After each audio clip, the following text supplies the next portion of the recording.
Alors, bonjour à tous, bonjour à toutes. J'ai le grand plaisir aujourd'hui d'être avec, je dirais une amie.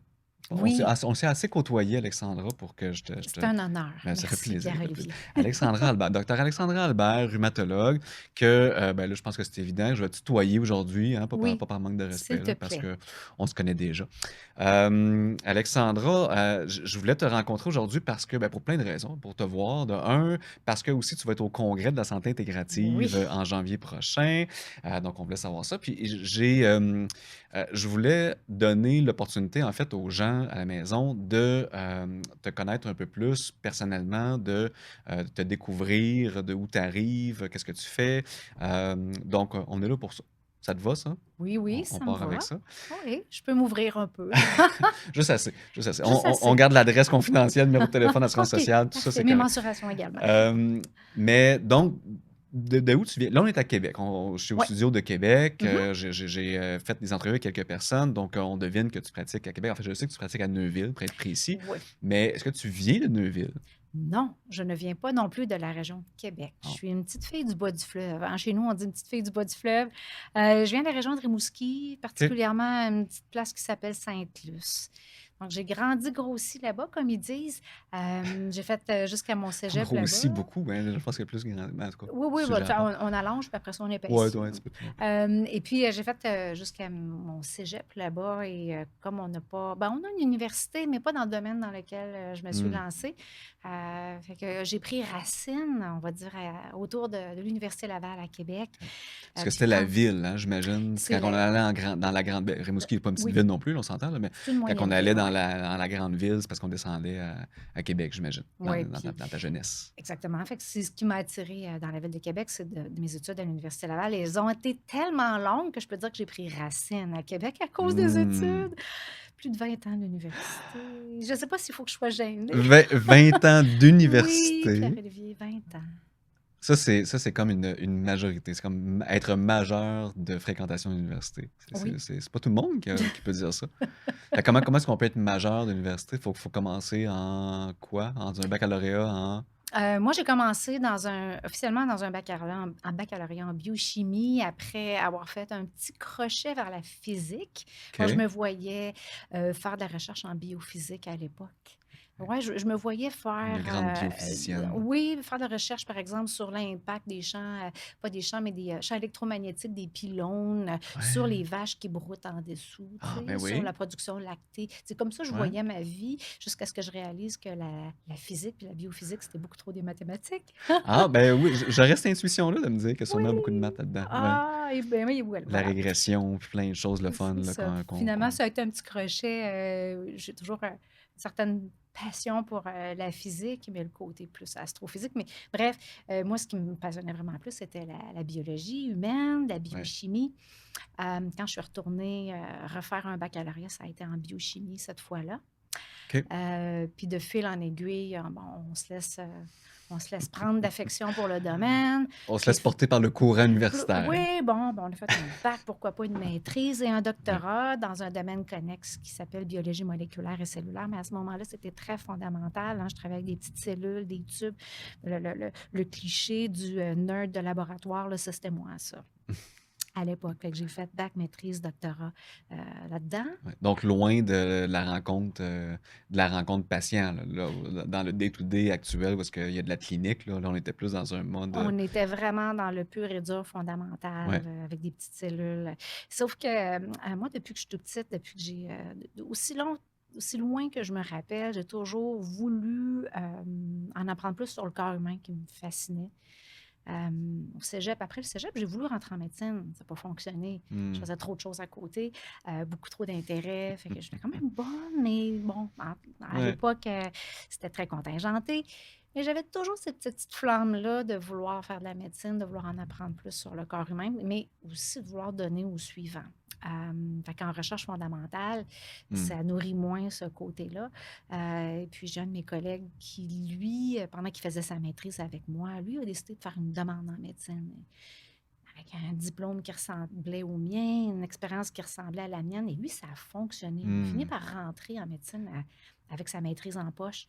Moi, Donc j'étais là, au doc il y a eu un petit ah ouais, élément ouais. déclencheur, une Là, petite c'est venu me étincelle. rechercher, une autre petite étincelle. Et si c'était possible encore à 30 ans? Mmh, J'avais 30 ans quand j'ai pris la décision, après mon doctorat, de ouais. me lancer C'est en vieux médecine. pour aller en médecine. C'est C'est jeune vieux. dans la vie et c'est vieux pour aller en médecine. Ben, si les études duraient seulement 2 ans, ça serait une chose, mais quand Ouais, les études durent 10 ans pour faire une spécialité, il faut y penser à 2 ouais, fois, puis il faut vraiment être passionné, puis exactement. on y pense, oui. Puis c'est une décision de couple aussi, parce que moi, j'étais en couple à ce moment-là, j'avais une fille. Quand on se relance dans les études pour 10 ans, Mmh. il faut C'est une vraiment qu'on décision soit sûr. familiale. C'est une décision familiale, tout à fait. Et ça a fonctionné. Ça a été avec la naissance de ma fille, la La conne deuxième, la c'est ça, 2e là? On de se mes 2 replace. filles. Ouais, ben, c'est parce que ma deuxième est arrivée pendant mes études en médecine. C'était un beau jour de ma vie, ça. Enfin, je pouvais réaliser mon plus grand rêve après avoir eu des enfants, puis avoir eu un amoureux qui m'épaule là-dedans. Ouais, fait qu'il y avait comme les études, les 2 enfants. Puis 2 enfants, hein, c'est une famille. Tu sais, mon Oui, deuxième enfant, il est arrivé, puis je me suis dit: «Là, maintenant, on peut dire les enfants, on peut dire» puis on peut dire un enfant, c'est une famille aussi, là, mais oui. c'est une impression très subjective, là, mais j'avais l'impression que, ah, là, c'est une famille, là, il y a 2 enfants, comme un accomplissement de j'ai fait mon devoir d'être humain, de procréation et de Oui, on est even, nombre de parents, c'est nombre ça, d'enfants. On dit: exact. «OK, c'est correct, on a payé notre On dette, populise, on populise, au moins on garde ça stable». Là, ben, je ne veux pas étourdir les gens, là, mais moi, quand je suis rentrée en médecine, j'avais déjà une fille de 9 ans. Puis durant la médecine, j'ai eu, et ma la cou deuxième la fille, nouvelle, ouais.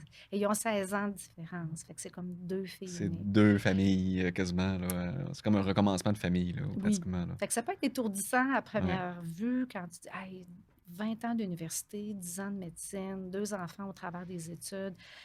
Oui, ça prend beaucoup de passion. Les gens me disent: «Hey, tu étais courageuse, hein?»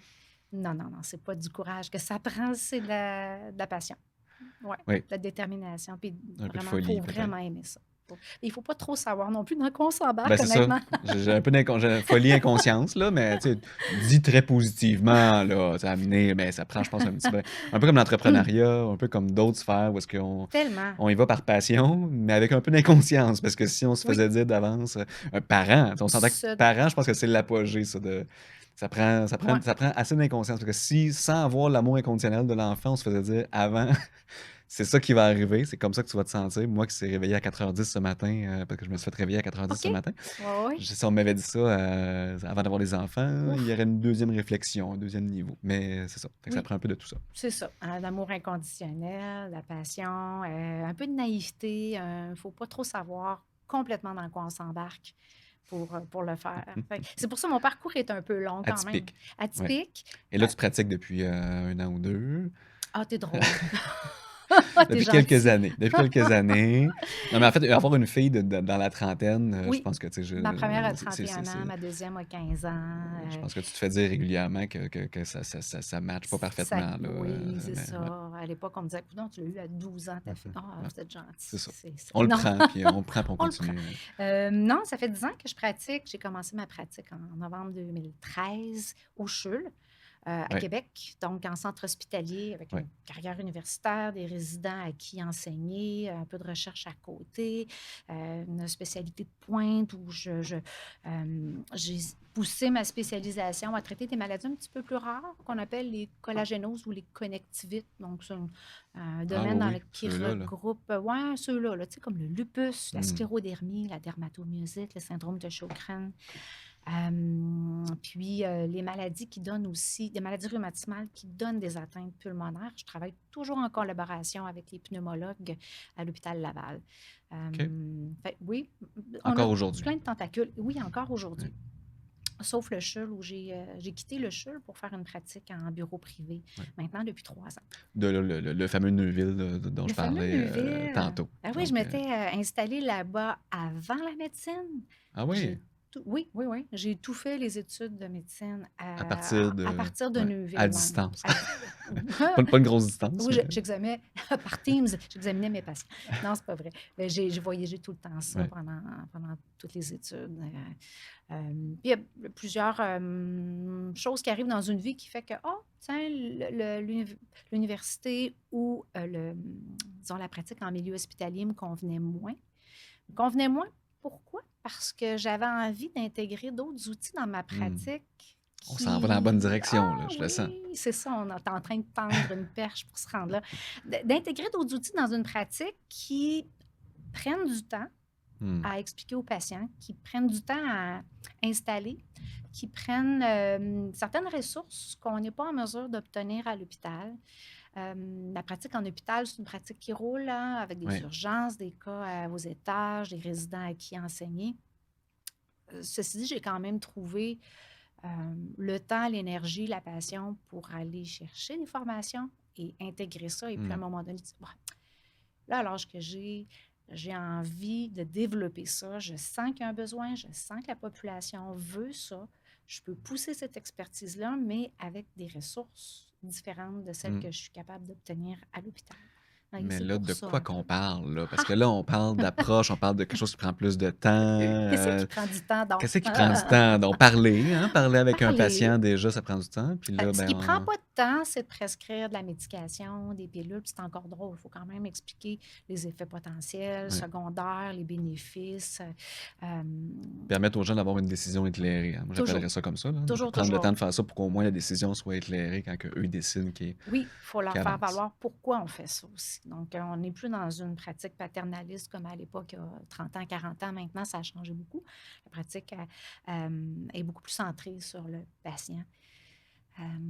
Et c'est assez rapide, hein. Quand on commence notre pratique, après 3 4 ans, on se rend compte que, oh là là, les pilules font pas tout, les médicaments font vraiment pas tout.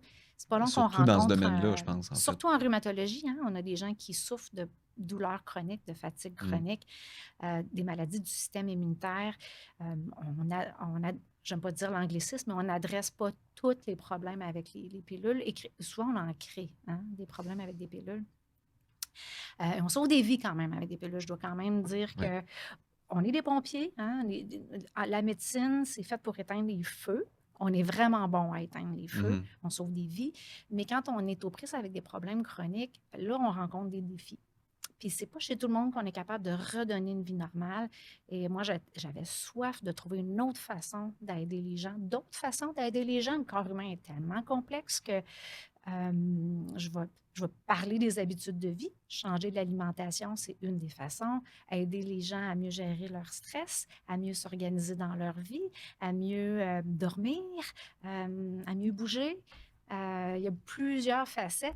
Mais juste ce qui m'a piqué pas ma curiosité, mais qui m'a donné comme une bouffée d'air frais à un moment de ma pratique où je rencontrais des murs avec plusieurs patients, c'est l'alimentation. Mmh.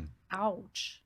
Ah oui, hein? Quand on réalise, au début, c'est les patients qui nous en parlent. Moi, j'étais une fille ouverte, puis je Ouais. donne du temps de discussion dans mes rencontres. Mes patients me disent, hey, docteur, je vais vous le dire à vous, là, j'ai changé telle affaire, j'ai enlevé tel aliment, j'ai introduit telle chose.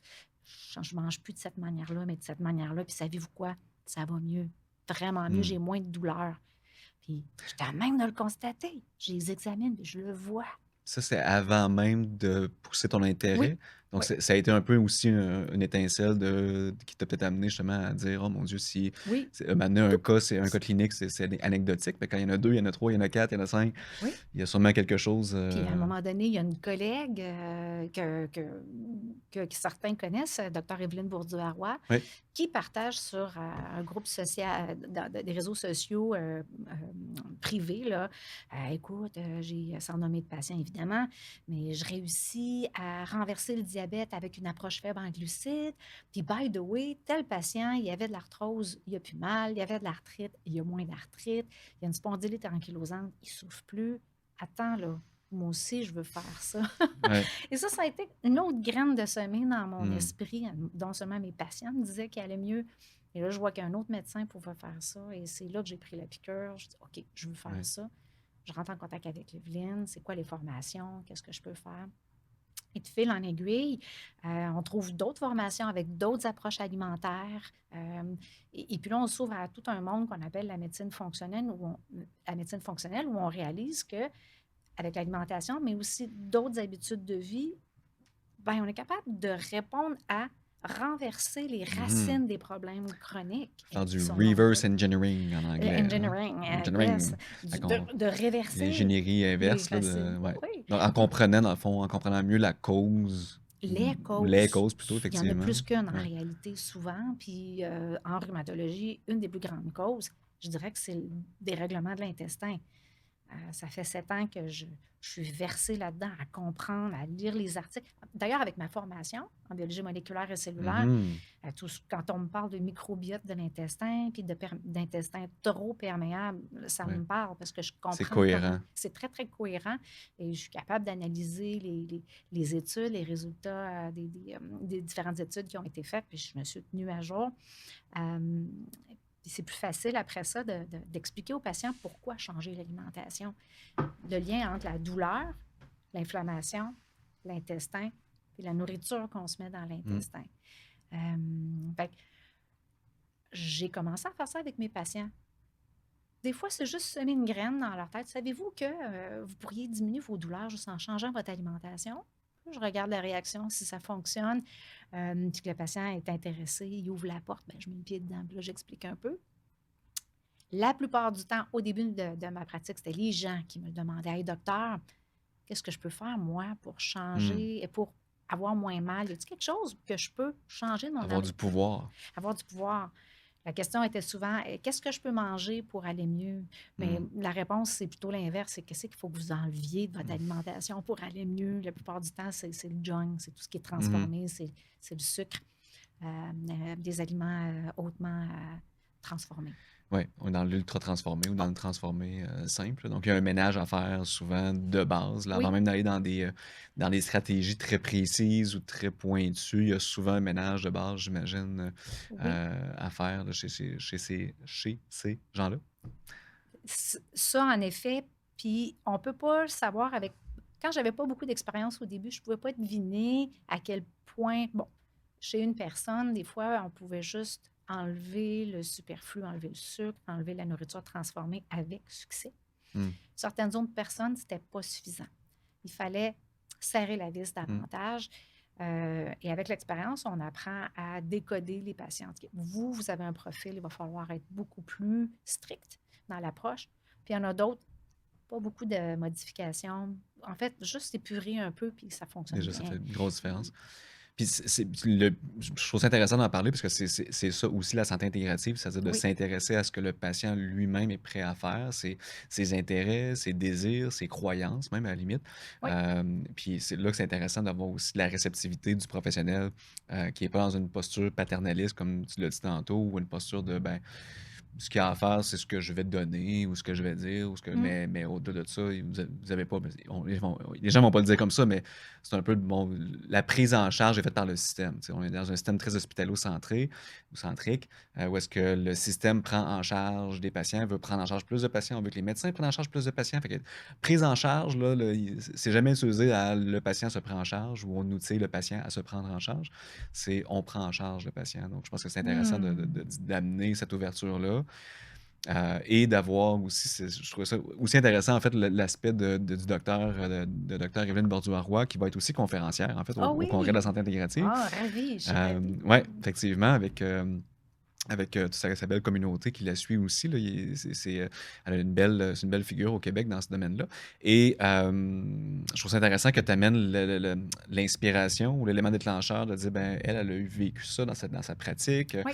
Je vais amener moi-même des changements parce que là, ultimement, ce qui se passe en ce moment, c'est que toi-même, tu peux inspirer et tu le fais déjà parce que c'est pas la première fois que tu interviens avec Humain 360 dans nos événements ou en ligne.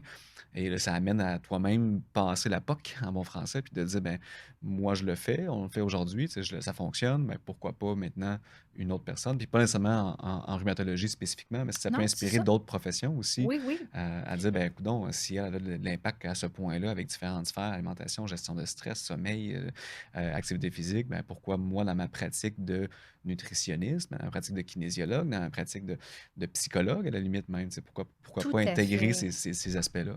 Aïe, tu viens de parler 3 minutes, c'était très, très dense, hein. Il y a plein de choses que je voulais rajouter à ça. Wow! Oui, il y a j'ai commencé à donner des conférences à plusieurs professionnels de la santé, pas seulement les médecins, mais les rhumatologues, entre autres. J'ai commencé par eux. Les médecins de famille se montrent de plus en plus ouverts. Mais je pense que le problème qu'un médecin ou un rhumatologue a, c'est un manque de ressources autour parce que clairement, nous, on n'est pas des nutritionnistes. Et quand je parle de ça en clinique, c'est pas moi qui va dire quoi manger puis comment. Je peux dire, voici l'approche que je préconise pour vous. Mhm. Maintenant, ça nous prend de l'aide pour l'appliquer. Oui. Et quand tu disais d'inspirer des nutritionnistes, je voudrais tellement, Pierre-Olivier, invitez-moi à vous donner une conférence. J'aimerais ça, je Message est lance lancé. ça. Message est Je lancé. voudrais vous parler de mon expérience clinique. Ça fait 7 ans que je fais des changements de nutrition. Je vais appeler ça de la nutrition thérapeutique, hein. Je ne suis pas une nutritionniste, mais les modifications qu'on fait n'ont pas toujours besoin d'être extrêmes. Mhm. Oui, parfois on a besoin de le faire, mais d'expliquer comment je le fais, puis pourquoi je le fais, puis sur quel type de douleur ou quel type de pathologie je fais telle ou telle approche, ça pourrait donner des outils. Puis aussi Oui. des alliés. On a vraiment besoin de nutritionnistes, de d'autres professionnels de la Oui. santé qui Qui se vont épauler ces spécialise. patients, qui vont Mm. les épauler, les patients comme Mm. ça. C'est comme une maladie cœliaque. Ça, c'est l'allergie au gluten. Il faut vraiment retirer tous les gluten. Ben, les nutritionnistes, ils sont capables de faire ça. Oui. Mais je vais dire la même affaire. Quand j'ai une arthrite rhumatoïde, il faut que j'enlève le sucre, l'alcool, le gluten, les produits raffinés. Et pour vrai, les gens réagissent vraiment au gluten. Donc, d'avoir une collaboration de Mm. nutritionnistes qui serait ouverte à encadrer les gens pour nous aider à les équilibrer, ces diètes-là. Oui. Pour pas que les patients fassent ça tout croche. Fait que je dirais Oui. que je peux donner des conférences à plein de monde, montrer comment faire, mais ça me prend de l'aide de d'autres professionnels de la santé pour montrer à nos patients quoi faire. Mais on est là pour ça. On Oui, diffuse le message aujourd'hui. Le congrès va avoir une trentaine de professions, 1000 professionnels. Ça va être ça sert à ça, ce congrès-là, le congrès de la santé intégrative. Puis je peux en parler, je peux prendre 2 minutes peut-être pour en parler parce que oui. c'est pas tout le monde qui savent de quoi je parle. Donc, le congrès de la santé intégrative, le 31 janvier et 1er février 2025, c'est le plus grand rassemblement au Canada dans la francophonie dans le domaine de la santé multidisciplinaire. Donc, on a une trentaine de professions. Chasseur de poule. Ah oui, hein, Tu m'en il y a parles, de puis quoi. Il y a de quoi parce qu'on est en train ah, vraiment de créer quelque chose. Le dernier, en fait, le congrès de janvier dernier, on était 600 professionnels. C'est la première édition. On se lançait dans le vide. Ça a fonctionné. Ça a répondu. Les gens étaient là. Là, on vise à quel bel événement. possiblement doubler Mm. le nombre de personnes. On est 20 conférenciers, Alexandra en fait partie, avec une série d'autres. On est une quarantaine de panélistes, ça, tu n'es pas au courant, puis je t'en reparlerai. Il va y Oh, avoir une quarantaine de panélistes qui vont parler de différents sujets. Tu pourrais peut-être même participer d'ailleurs si oui. si on fait un sujet autour de la rhumato ou du système immunitaire. Ou, bon. On a une cinquantaine d'exposants sur place. Hmm. C'est vraiment là, un one-stop shop de connaissances transversales dans le domaine de la santé. Si vous êtes dans le domaine de la santé ou peut-être pas, mais passionné de santé et que vous voulez avoir des connaissances justement qui touchent la nutrition, l'activité physique, la gestion de stress, la gestion du sommeil, ou en apprendre plus et en apprendre plus aussi sur d'autres professions parce que justement, on a Oui. une série, on va avoir une vingtaine d'associations, ordres professionnels, fédérations professionnelles qui sont là pour parler de qu'est-ce qu'ils font dans la vie. Parce que je ne sais pas si tu vas être d'accord, mais moi j'ai l'impression que malgré le fait qu'on est des professionnels de la santé, on a très peu conscience de ce que réellement les autres professions font. Si on me demande de définir précisément ce qu'un travailleur social, je sais pas, un acupuncteur, bon, tu sais, je peux leur donner les grandes lignes de l'acupuncture. Il y a des aiguilles, là. Ça, je suis sûr qu'il y a des aiguilles là-dedans. Exact. Après ça, bon, pourquoi, c'est quoi les méridiens, comment ça fonctionne, l'énergie, ouf, là, je suis plus certain de savoir grand-chose. Donc, comment je peux faire pour référer vraiment intelligemment quelqu'un en acupuncture si je connais peu la profession? Ben, le congrès sert, entre autres, à ça. Et ça me fera plaisir, entre autres, de te voir en conférence. Là. Fait que c'est ma capsule publicitaire. C'est encore la prévente actuellement. Au moment probablement que vous écoutez ce podcast-là, c'est encore la prévente. Donc, profitez-en, allez voir le site web. Comment tu vois, on se dirige tranquillement vers la fin de notre entretien. Comment tu vois, toi, l'avenir en rhumatologie des prochaines années et comment est-ce que la santé intégrative peut, selon toi, s'inclure là-dedans puis grandir là-dedans, là, dans ton domaine de spécialité? Puis on parle des rhumatologues en général, de la rhumatologie en général au Québec. Oui, la Oui. rhumatologie, comment tu vois l'ouverture? Comment tu vois, c'est quoi ton horizon selon toi? Je suis encouragée. J'ai fait 2 séries de conférences auprès de mes collègues rhumatologues, du Québec, et j'ai une belle réception, j'ai une belle ouverture de leur part. Ça, c'est vraiment intéressant. Puis je reçois de plus en plus de références de leur part avec pour des patients pour lesquels, bon, souvent, il y a un patient qui peut avoir une demande ou un besoin de changer. Il demande, il lève la main, il veut, mais aussi, j'aime quand mes collègues me réfèrent de leurs cas qui se grattent la tête, ne savent pas trop quoi faire, puis rendu là, ils voient que le patient est très désireux de faire quelque chose par rapport à ses habitudes de vie. J'ai commencé à recevoir de plus en plus de ces références-là. Fait que je l'entends, je commence à entendre l'ouverture, puis je commence à entendre aussi le discours qui a changé de non, non, non, non, ça ne change rien ce que vous mangez sur Mhm. votre arthrite. À oui, j'ai entendu une Mm. conférence qui démontre qu'effectivement, manger du sucre, c'est pas bon. Puis c'est vrai qu'il y a quelque chose à faire pour bonifier vos douleurs. Non, le discours commence à changer, la mentalité commence à changer. Je pense que les jeunes rhumatologues qui poussent sont de plus en plus ouverts à ça aussi. Mm.